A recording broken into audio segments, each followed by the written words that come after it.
தாவீதுடைய குமாரன் என்ற அந்த ஒரு வேர்டு வரும் பாருங்க, தாவீதின் குமாரன், யூத ராஜசிங்கம், தாவீதின் குமாரன் சொல்லி ஒரு வார்த்தை வர்றத பார்க்கும். அப்போ தாவீதுக்கு அந்த கிருபைகளை ஆண்டவர் கொடுக்க காரணம் என்னன்னா, இங்க பார்க்கும்போது turn your here and come to me, செவிய சாய்ச்சி எடுத்து திரும்புங்க. இப்ப நம்ம செவிய சாய்த்து ஆண்டவர் பக்கம் திரும்பும் போது நம்மளுடைய ஆத்மா என்ன பண்ணுமா? பிழைக்குமா? யுவர் சோல் வில் பி லைவ்னு போட்டிருக்கு இங்கிலீஷ்ல. ஆண்டவருடைய வார்த்தை நான் என்ன சொல்றது என்றால், நம்ம ஆத்மா பிழைக்கணும். ஸோ அந்த ஆத்மா பிழைக்கணும். அடுத்தது அது நித்திய கிருபை, தாவீதோடு ஏற்படுத்தின நித்திய கிருபை நான் உனக்கு வருவேன். பிரியமானவர்களே, நாமும் என்ன பண்ணணுமா? ஆண்டவர் பக்கம் நம்மளுடைய செவியை சாய்த்து, ஆண்டவர் என்ன சொல்றாரு நமக்காக, டெய்லி என்ன வார்த்தை நம்மோட பேசுறாரு, ஸோ அதை கேட்டு கம் டு மீ, அவர் ஆண்டு சொல்றாரு, என் பக்கமா நீ திரும்பி வா, என் கிட்ட வா. நாம பைபிள்ல வசனம், இன்னொரு வசனம் இருக்கு, நம்ம அவர் பக்கம் போகும்போது, அவர் நெருங்கி போகும்போது, அவருக்கு பக்கம் போகும்போது, அவரிடத்தில் நெருங்கும் போது அவர் நம்ம இடத்துல என்ன பண்ணுவாரா? கிட்டி சேருவாராம், இன்னும் நெருங்கி வருவார சொல்லி பைபிள் இருக்கு, வசனம் இருக்கு. ஸோ அப்போ ஆண்டோட சத்தத்துக்கு நமக்கு கீழ்ப்படினோம். என்ன ஒரு வேலை சர்ச்சுக்கு போனாலும் சரி, ஒரு வேலை டிவில மெசேஜ் கேட்டாலும் சரி, ஏதோ ஒரு தாட் ஆண்டவர் நமக்கு தரும்பொழுது அதை அக்செப்ட் பண்ணக்கூடிய, அதை ஏற்றுக்கொண்டு, அப்பா நீ என்னோட பேசுறீங்கன்னு சொல்லி நம்ம ஏற்றுக்கொண்டு, அந்த வசனம் என்ன சொல்லுதோ அதை கேட்டு அவருடைய பக்கமாய் நம்ம வரும்பொழுது, அவர் பக்கம் திரும்பி வரும்பொழுது என்ன பண்றாரா? ஆண்டவர் நமக்கு நித்திய கவனன்ட் நம்மோட ஏற்படுத்துறார். நம்ம ஆல்ரெடி பார்த்திருக்கோம். கவனன்ட் என்றால் உடன்படிக்கைன்னு சொல்லுவாங்க. உடன்படிக்கை என்றால் ரெண்டு பேர் இப்போ கல்யாணம் பண்ணும்போது கூட பாத்தீங்கன்னா ரெண்டு ஃபேமிலியும் தட்டு மாத்திக்கிறத பாக்குறோம். எதுக்காக? சோ அதுதான் உடன்படிக்கை. அந்த மாற்றும் போது ரெண்டு பேரும் தட்டு மாற்றும் போது அவங்களுக்குரிய தகுதிக்கேற்ற அந்த கிஃப்ட் வைக்கிறத, அந்த பொருள் வைக்கிறத பாக்குறோம். பிரியமானவர்களே, சோ கவனன்ட் அப்படின்னும் போது ரெண்டு பேருக்கிடையே பண்ற உடன்படிக்கை, ரெண்டு பேருக்கும் இடையே பண்ற உடன்படிக்கை. ஆபிரகாமோட கூட ஆண்டவர் ஆதியாகமத்துல பார்க்கும், அவர் உடன்படிக்கை பண்ணினார் அப்படின்னு சொல்லி பார்ப்போம். நிறைய இடங்கள்ல ஆண்டவர் அவருடைய பிள்ளைகளோடு உடன்படிக்கை பண்ணினார் சொல்லி பார்ப்போம். ஆனா இன்றைக்கு நாம இந்த வசனத்துல பார்க்கும்போது ஆண்டவர் நம்மோடு பண்ற அந்த உடன்படிக்கை எப்படிப்பட்டதா? அது ரெண்டு பக்கமும் கிடையாது, அது ஒரே சைட்ல உள்ள உடன்படிக்கை. நம்மளால அவருக்கு ஈக்குவலா உடன்படிக்கை பண்ணவே முடியாது. ஆண்டவர் உடன்படிக்கை நம்மோட பண்ணுகிற தேவன். ஆனா அதுக்கு ஒரே ஒரு கண்டிஷன்ஸ் மாத்திரம் வைக்கிறார் ஆண்டவர். நீங்க என்ன பண்ணுங்க, நான் சொல்றத கேட்டு கீழ்ப்படிஞ்சு என் பக்கமா நீங்க இன்னும் கிட்டி சேருங்க. அப்படி சேரும் போது உங்க ஆத்மா என்ன பண்ணுமா?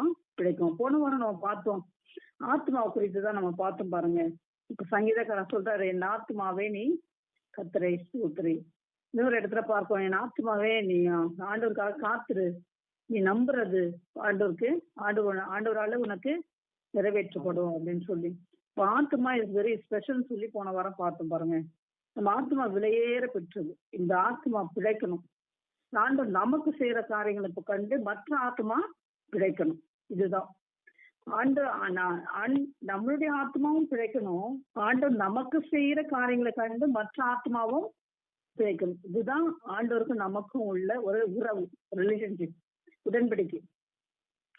ஆண்டவர் நமக்கு உடன்படிக்கை பண்ணி, நித்திய உடன்படிக்கை பண்ணி அவருடைய பிள்ளையாக நம்மை தெரிந்து கொண்டிருக்காரு. சோ அந்த உடன்படிக்கைக்கு ஒரு பக்கம் ஆண்டவர் என்ன பண்ணாரு? தன்னுடைய ஒரே பேரான குமாரனை ஜீவ பலியாக கொடுத்து அவருடைய ரத்தத்தினால புது உடன்படிக்கை பண்ணியிருக்காரு. சோ அந்த உடன்படிக்கைக்குரிய பிள்ளைகளாக நீங்களும் நானும் இருப்போம் என்றால் நமது ஆத்மா என்ன ஆகுது? பிழைக்குதுன்னு சொல்லி பார்ப்போம். நம்ம ஆத்மா பிழைக்கும் பொழுது மற்றவருடைய ஆத்மாவும் என்ன ஆகணும்? பிழைக்கணும். இதுதான் இங்க உள்ள சீக்ரெட். கிறிஸ்தவ வாழ்க்கைக்கு சீக்ரெட் என்னன்னா, ஒரு ஆத்மா மாத்திரம் இல்ல, இப்ப என் ஆத்மா மாத்திரம் பிழைத்தது மாத்திரம் இல்ல, சோ என்னை பார்க்கிற மக்களுடைய ஆத்மாவும் பிழைக்கணும். அதுதான் ஆண்டவர் விரும்புற காரியம். அதுக்காக தான் உங்களையும் என்னையும் தெரிந்து கொண்டிருக்காரு. அதுக்குதான் தாவீதே சொல்றாரு, நான் உன்னோட புது உடன்படிக்கை, உன்னோட உடன்படிக்கை பண்ணிருக்கேன். அந்த நித்திய உடன்படிக்கை எப்படிப்பட்டது? அது மாறாத ஒரு உடன்படிக்கை. நான் தாவீதோட ஏற்படுத்தின அந்த உடன்படிக்கையும் நான் உன்னோட பண்றேன். எப்படிப்பட்டதா அது?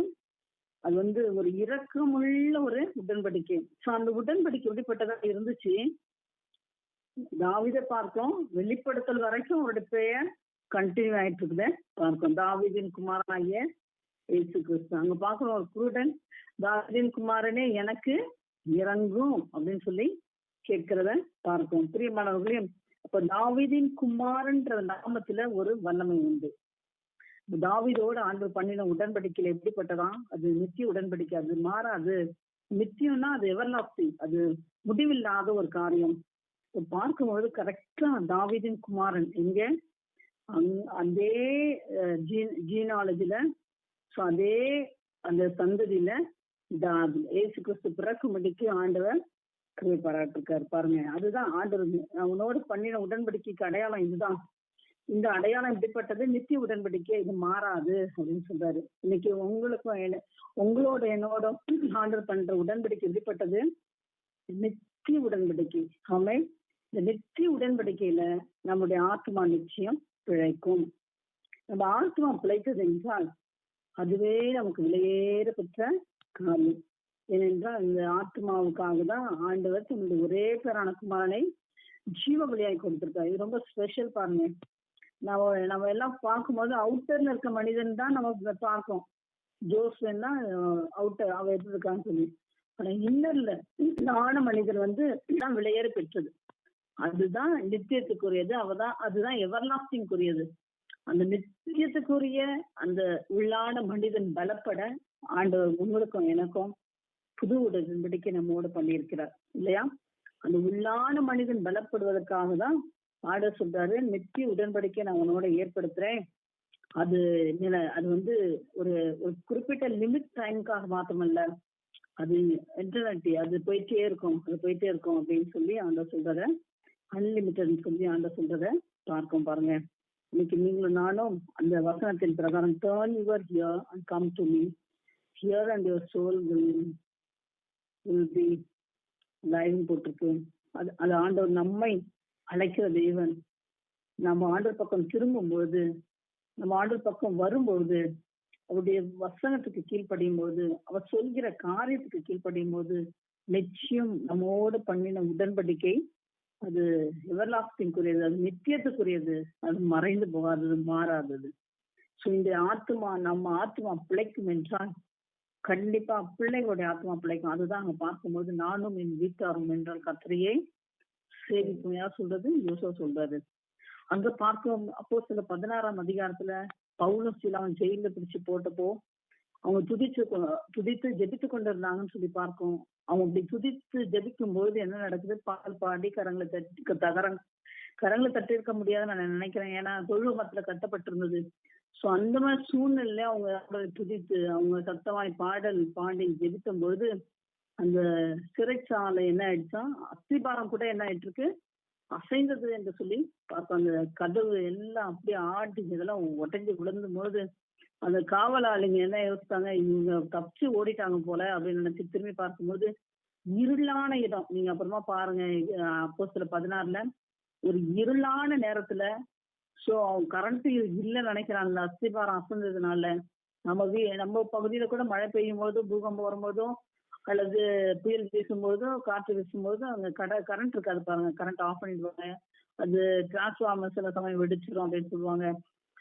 பிரியமானவர்களே, அந்த மாதிரி இருளான நேரம் தான் இருந்திருக்கும் நான் நினைக்கிறேன். ஏன்னா அவர் டார்ச் எடுத்துதான் பாக்குறாரு அந்த காவலாளி ஓடிட்டாங்களான்னு சொல்லி. நீ உனக்கு ஒன்னும் பண்ணிக்கொள்ளாத அப்படின்னு சொல்லி பவுலும் சீலாவும் சொல்றத பார்க்கிறோம். அந்த காவலாளியே என்ன பண்ணியிருக்காரு, ரட்சிக்கப்பட்டு அதே ராத்திரியில அதே நேரத்துல அவங்க குடும்பமாய் அந்த பேப்டிசம் எடுத்ததை பார்ப்போம். பிரியமானவர்களே, அங்கதான் நீ ரட்சிக்கப்பட்டால் வீட்டாவே என்ன பண்ணுவாங்க, ரட்சிப்பை பெற்றுக்கொள்வாங்க. ஆமென். இன்னைக்கு அருமையா இந்த வேலையில நாம் ரட்சிக்கப்பட்டிருப்போம் என்றால், நாம் ஆண்டவருக்குள்ள வருவோம் என்றால், நிச்சயம் நம் நிமித்த ஆண்டவர் நம்மளுடைய சந்ததி, நம்மளுடைய எதிர்காலம், நம்ம பார்க்கிற மக்கள் அவங்க ஆத்மா பிழைக்கும்படிக்கு ஆண்டவர் நமது ஆத்மா பிழைக்க செய்வார். ஆமென். இங்க பார்க்கும்போது தாவீதோடு பண்ற உடன்படிக்கை அதுதான். நான் உன்னோட உடன்படிக்கை பண்றேன், உன்னுடைய காலங்களுக்கு அப்புறம் மாத்திரம் இல்ல, அது போயிட்டே இருக்கும். அது இந்த உலகம் முடிவு பறையும் உன்னோட தாவீதின் குமாரனுடைய நாமம் மகிழ்ப்படும் அப்படின்னு சொல்லி அவரோட உடன்படிக்கை பண்றத பார்ப்போம். பிரியமானவர்களே, ஆண்டவர் நம்மோட பண்ற உடன்படிக்கை இதுதான். நான் உன்னை வந்து நான் ரட்சிப்பேன்னு சொல்லி ஆண்டவர் சொல்றத பார்க்கும். ஆண்டவர் நம்மை ரட்சிக்கும் பொழுது, நம்ம மீட்டு கொள்ளும் பொழுது, நம்ம ஆத்மா பிழைக்கும்படிக்கு பெரிய காரியங்களை அவர் செய்யும் பொழுது நித்திய ஜீவனை நம்ம பெற்றுக்கொள்கிறோம். நான் மாத்திரமல்ல, நம்மை சார்ந்தவர்களும் இந்த நித்திய ஜீவனை பெற்றுக்கொள்கிறார். நம்ம அப்போஸ்தலர் 16:31 வாசிக்கலாம். அதற்கு அவர்கள், கர்த்தராகிய இயேசு கிறிஸ்துவை விசுவாசி, அப்பொழுது நீயும் உன் வீட்டாரும் ரட்சிக்கப்படுவீர்கள் என்று சொல்லி பார்க்கும்பொழுது இயேசு கிறிஸ்துவை விசுவாசி, அப்போ நீயும் உன் வீட்டாரும் ரட்சிக்கப்படுவீர்கள். அப்ப நாம மாத்திரமல்ல, நமது வீட்டார், நம்ம குடும்பத்தார் மாத்திரமல்ல, நம்ம குடும்பத்தாரோட சேர்ந்து நாம் ரட்சிக்கப்படும் பொழுது நம்ம யாரெல்லாம் சந்திக்கிறோமோ, எந்த மக்களை பாக்குறோமோ, அவங்க எல்லாருமே என்ன ஆகுறாங்க, அவங்க ரட்சிப்பை பெற்றுக்கொள்றாங்க பார்க்கணும். அதுதான் நித்திய உடன்படிக்கை ஏற்படுத்துறாரு ஆண்டவர். சோ நம்ம ஆத்மா பிழைக்கும்படிக்கு, நம்ம ஆத்மா பிழைக்க வேண்டும். பாருங்க, நம்ம ஆத்மா பிழைப்புள்ளதாய் பிழைக்கணும். அது மறித்து போக கூடாது. ஆத்மா மறிச்சிச்சுன்னா சரீரம் முழுவதும் வந்து பலவீனமாகும். ஆத்மா மறித்துடுச்சுன்னா நம்ம விசுவாசத்துல இருக்க மாட்டோம். நம்ம ஆத்மா செத்து போனதாய் காணப்பட்டா சொல்லுவோம். சில பேரை பார்க்கும்போது என்ன சொல்லுவாங்க, அவன் இன்னும் செத்து போனவமா இருக்கான் அப்படின்னு சொல்றத நம்ம பார்ப்போம். பாருங்க, சோ நம்ம ஆத்மா பிழைக்க வேண்டும். அதுதான் ஆண்டவர் நமக்காக தன்னுடைய ஒரே பேராக்குமாரனை ஜீவபலியாய் கொடுத்திருக்கார். நம்ம ஆத்மா செத்து போனதாய் காணப்படக்கூடாது. எந்த சூழ்நிலையும் ஆத்மா சோர்ந்து போக நம்ம விடவே கூடாது. அது ஆண்டவர் விரும்பாத ஒரு காரியம். உங்க செவியை சாய்த்து என்னிடத்தில் வாருங்க, கேளுங்கள், அப்போது உங்கள் ஆத்மா பிழைக்கும். தாவீதுக்கு அருளின நிச்சயமான கிருபைகளை உங்களுக்கு நித்திய உடன்படிக்கையாக ஏற்படுது. தாவீதுக்கு அருளின நிச்சயமான கிருபை. தாவீது என்ற அந்த வார்த்தைக்கு ஆண்டவர் நிச்சயமான நித்திய உடன்படிக்கையாக அவரோட ஏற்படுத்துகிறத பார்க்கும். பாருங்க, ஆண்டவர் இன்று உங்களுக்கும் எனக்கும் அந்த கிருபைகளை தர வேண்டும், தருவாராக. சோ நம்ம ஆத்மா எப்பொழுதும் பிழைத்திருக்க வேண்டும். ஏதோ நேற்று இன்று மாத்திரம் இல்ல, ஒவ்வொரு நிமிஷமும் நம்ம ஆத்மா பிழைத்திருக்க வேண்டும். நம்ம ஆத்மா பிழைத்திருக்கும் பொழுது நமக்கும், அது நமது சந்ததிக்கும், நம்ம காண்கின்ற மக்களுடைய ஆத்மா பிழைக்கும்படிக்கு நம் நிமித்தம் ஆண்டவர் பெரிய காரியங்களை செய்வார். இதெல்லாம் தாவீது நிமித்தம் செய்தார் ஆண்டவர். இந்த நம் நிமித்தம் அவர் செய்வதற்கு ஆண்டவர் அவங்க அப்போஸ்தலரை படிக்கிற வண்ணமாக, நீ ரட்சிக்கப்பட்டினா, நீ விசுவாசத்து ரட்சிக்கப்பட்டினா, நீயும் உன் வீட்டாரும் ரட்சிக்கப்படுவீர்கள். யோசுவா சொன்னது போல, நானும் என் வீட்டாருமோ என்றால் கர்த்தரையே சேவிப்போம். நானும் கர்த்தரை தொடர்ந்து சேவிக்கும்படிக்கு, அவருடைய பாதத்தை முத்தமிடும்படிக்கு ஒவ்வொரு நாளும் நம்ம ஆத்மாவுல ஒரு பலன் உண்டாக வேண்டும். அதற்கு ஆண்டவரை நம்ம சார்ந்து கொள்வோம். ஆண்டவர் சொல்ற வசனத்தின் பிரகாரம் அவர் பக்கமா திரும்புவோம்.